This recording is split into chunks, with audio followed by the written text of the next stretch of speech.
kita harus peka ketika Tuhan pakai berbagai cara, ya, badai hidup atau badai hidup atau peringatan orang lain, kitanya yang mesti peka. Gimana kita bisa peka? Gak boleh baper. Kalau kita baper bawa perasaan, kita nggak pernah bisa dengar suara Tuhan. Tadi kan bilangnya harus punya akses, membiarkan akses. Nah, dalam cerita ini, para awak kapal ini karena mereka punya kepercayaan sendiri, jadi ketika mereka tuh menentukan satu perkara, mereka biasanya membuang undi. Jadi kepercayaan dari si bangsanya, si awak kapal ini, kalau ada apa-apa dia membuang undi, mencari petunjuk. Nah, kita mah nggak seperti itu, tapi kita harus tahu petunjuk-petunjuk. Kita peka, ya. Jadi kan di dalam Alkitab juga ada firman yang berbunyi, Tuhan Yesus sendiri yang menegur, hai kamu yang tahu kalau langit merah itu berarti akan cerah, atau kalau mendung itu, kalau gelap itu akan turun hujan, tetapi kamu tidak tahu membedakan tanda-tanda zaman. Artinya apa? Kita harus peka. Peka ini kalau kita punya akses. Tadi akses membiarkan Tuhan masuk. Jadi kalau kita nggak baper kan bawa perasaan, artinya kitanya yang mau dimenangin tuh dagingnya kita, perasaan kita. Sampai kita nggak bisa tahu kalau Tuhan lagi taruh sesuatu di hati kita. Tadi ya cerita mama saya. Nah, mama saya itu menurut saya peka akan Tuhan. Jadi ketika nanti yang belum dengar ceritanya nanti another story. Ketika mau Pak Warsidi udah denger ya? Udah berapa kali saya udah berapa kali. Waktu mau dihipnotis bisa lewat.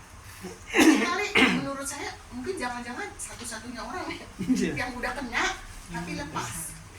Ada mungkin yang nggak kena sama sekali, maksudnya udah dimulai udah hilang. Tapi yang udah dicekram itu mungkin mama saya. Nah, itu salah satunya peka dengan Roh Kudus yang ada di dalam.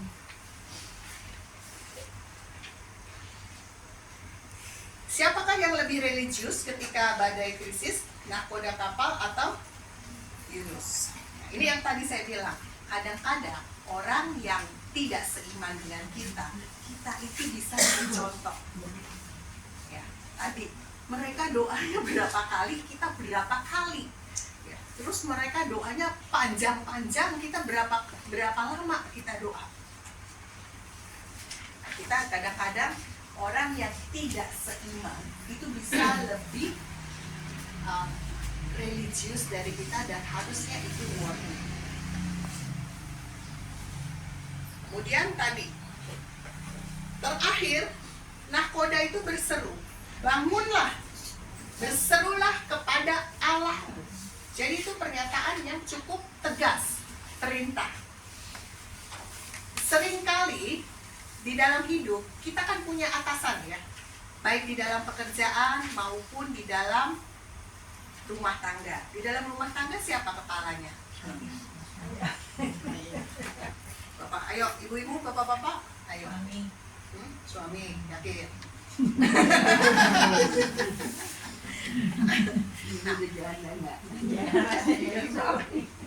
Jadi kadang-kadang Tuhan pakai otoritas yang paling tinggi itu untuk menarik kita secara paksa.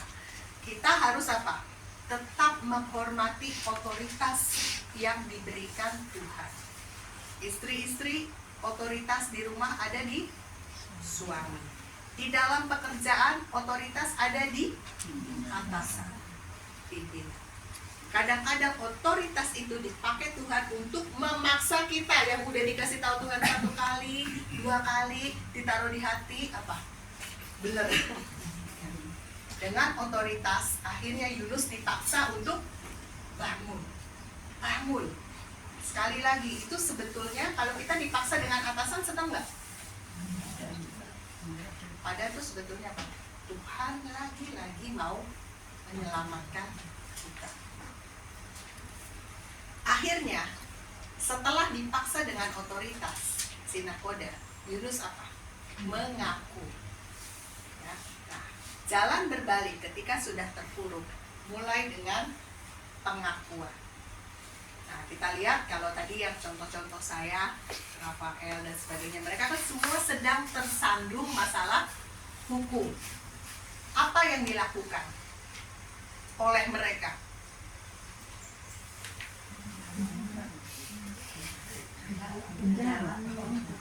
Ya, memanggil pengacara untuk membela. Oke. Terus di dalam pembelaannya apa yang mereka lakukan? Mengakui kesalahan. Nggak ngaku kan? Ngaku kan? Mengakui banding. Hah? Enggak. Banding. Mereka ngaku nggak? Enggak. Ngaku. Jadi apa? Mereka nggak ngaku. Kayak kasus yang paling kita ikutin kan kayak di Sambo ya, karena pengadilannya terus di TV ya. Ngaku nggak? Membenarkan kesalahan sendiri. Nggak mau ngaku kan?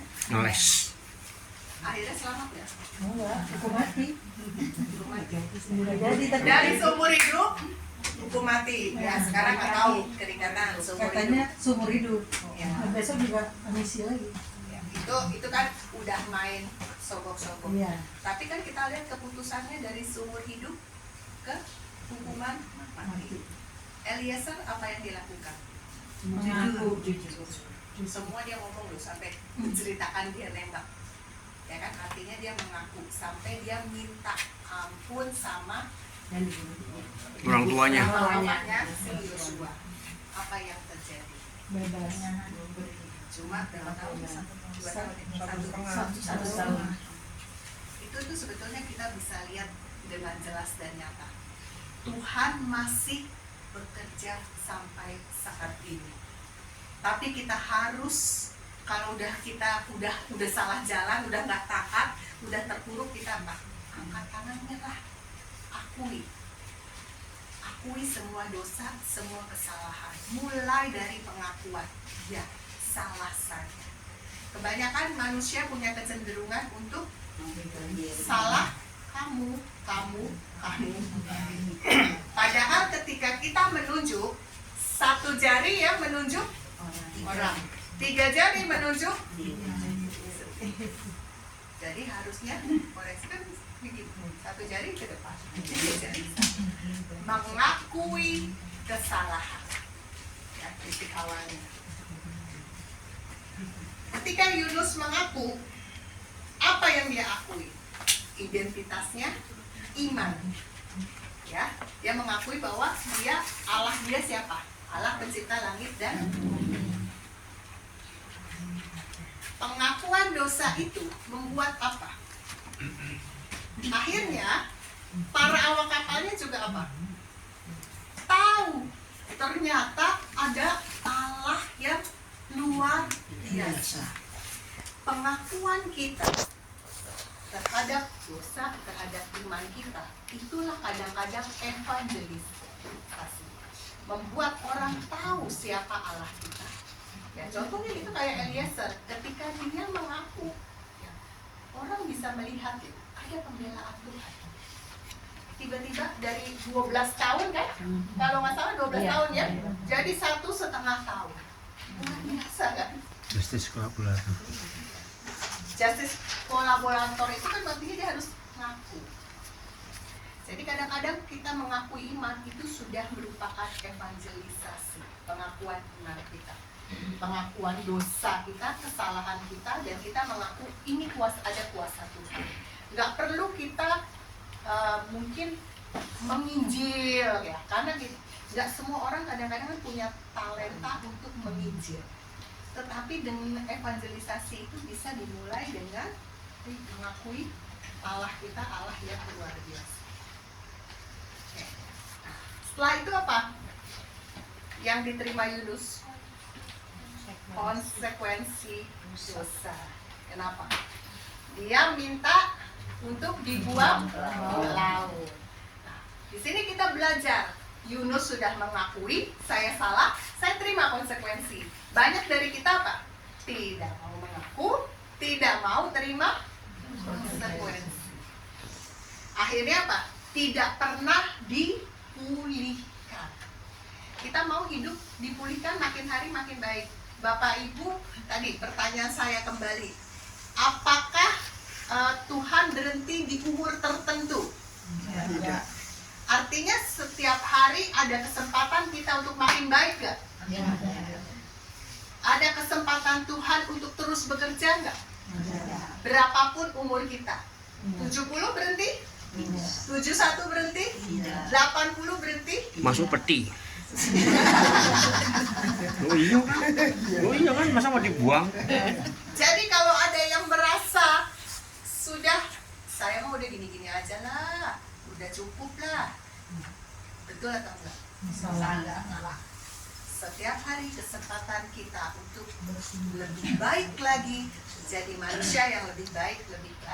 Tapi kalau berdosa harus tahu terima konsekuensi. Kalau kita tidak pernah terima konsekuensi, kita tidak pernah dipulihkan. Artinya kita tidak pernah akan jadi lebih baik. Tadi kan, iya, semangat ya. Tiap hari lebih baik. Tiap hari kesempatan. Tapi kalau kita tidak pernah dipulihkan, bisa nggak kita lebih baik? Jadi terima konsekuensi. Ya. Bapak-bapak kalau lagi salah ya sama istri, nggak dimasakin, terima nggak konsekuensinya? Nggak ada makanan hari ini. Warung lah, banyak warung.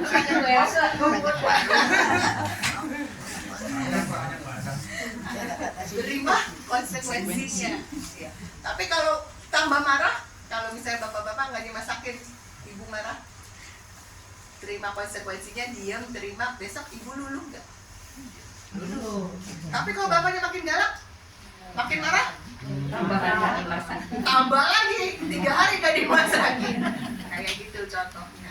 Kita terima konsekuensi, semakin cepat kita dipulihkan.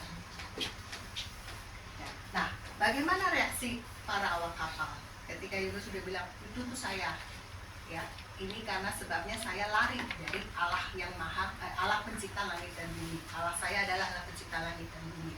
Kata Yunus, supaya berhenti, saya harus dibuang, konsekuensi dosa. Yunus terima, buang saya. Tapi para awak kapal ngapain? Dia tetap berusaha, nggak mau membuang Yunus. Nah, di situ Yunus merasakan kasih Tuhan lewat orang lain yang bukan seiman. Di situ Yunus mulai merasakan, ya, pengalaman dikasihi oleh Tuhan dan orang yang baru dikenal. Padahal jelas-jelas itu karena dia, ya. Karena pengalaman ini Yunus pun mulai ada tadi pemulihan. Dia mulai bertobat, mulai menyadari kesalahannya. Ya. Nah, ketika si awak kapal ini melihat Yunus dan tahu gara-gara Yunus dan Allah pencipta langit dan bumi sebegitu hebat badai, akhirnya mereka apa? Mereka turut berdoa kepada Allahnya Yunus.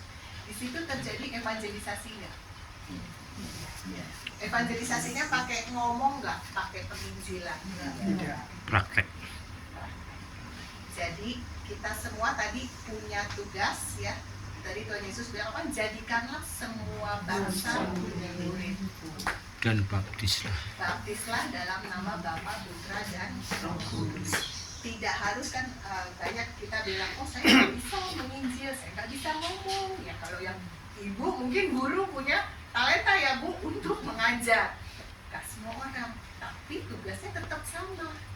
Berbagai cara, contohnya Yunus dengan pengalaman hidup, dia tidak ngomong satu kata pun mengajar, tetapi para awak kapal akhirnya mengakui Allah yang besar adalah Allahnya Yunus dan berdoa kepada Allahnya Yunus.